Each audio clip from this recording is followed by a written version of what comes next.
YCP నేత గన్నవరం మాజీ MLA Vallabhaneni Vamsi అస్వస్థతకు గురయ్యారు. విచారణ నేపథ్యంలో ప్రస్తుతం ఆయన కంకిపాడు పోలీసుల కస్టడీలో ఉన్నారు. నకిలీ భూపట్టాల వ్యవహారంలో ఆయనను విచారిస్తుండగా అస్వస్థతకు గురయ్యారు. దీంతో ఆయనను పోలీసులు కంకిపాడు ప్రభుత్వ ఆసుపత్రికి తరలించారు.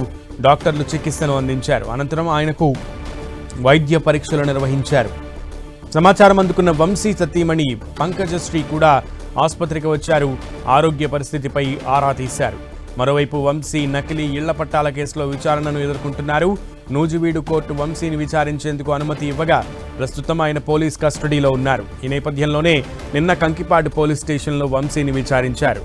ఆయనను దాదాపు 20 ప్రశ్నలు అడిగినట్లు తెలుస్తోంది. 2019లో నకిలీ ఇళ్ల పట్టాలు ఎందుకు ఇచ్చారు అని కీలకంగా ప్రశ్నించినట్లు తెలుస్తోంది. దీంతో పాటు పలు ప్రశ్నలు అడగ్గా ఆయన ఆందోళన చెందినట్లు సమాచారం. మరింత లోతుగా ఆయనను విచారించాల్సి ఉండటంతో రాత్రి పోలీస్ స్టేషన్లోనే ఉంచారు. అస్వస్థతకు గురవడంతో ఆసుపత్రికి తరలించి చికిత్స అందిస్తున్నారు. ఆయన గత కొద్ది రోజుల నుండి కూడా అనారోగ్యంగానే ఉన్నారు. తీవ్రమైన దగ్గు సమస్యతో ఆయన బాధపడుతున్నట్లుగా తెలుస్తోంది. కొట్టే స్థితికి వచ్చి తెచ్చారు మీరు, రేపైనా ఇట్టాగా ఉంటుంది అంటే జిల్లా హాస్పిటల్ బెటర్ అంటే రేపు డాక్టర్ గారు కూడా రేపు కండిషన్స్ ఇన్వెస్టిగేషన్ చేసి ఆ రోజు అంటే రేపు ఉదయానికి ఆరోగ్య పరిస్థితిని బట్టి ఏం చేయాలి. ముందైతే ఇబ్బందికర పరిస్థితి నుంచి నిలబెట్టామని చెప్పి డాక్టర్ గారు చెప్పారు.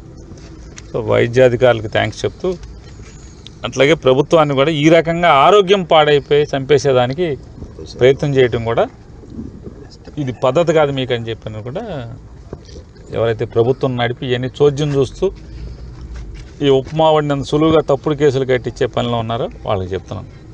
కేసులు కట్టుకోవటం వేరు, ఆరోగ్యం బాగున్నప్పుడు కనీసం హాస్పిటల్కి తీసుకెళ్లే పరిస్థితులన్నా ఉండాలనేది మా డిమాండ్.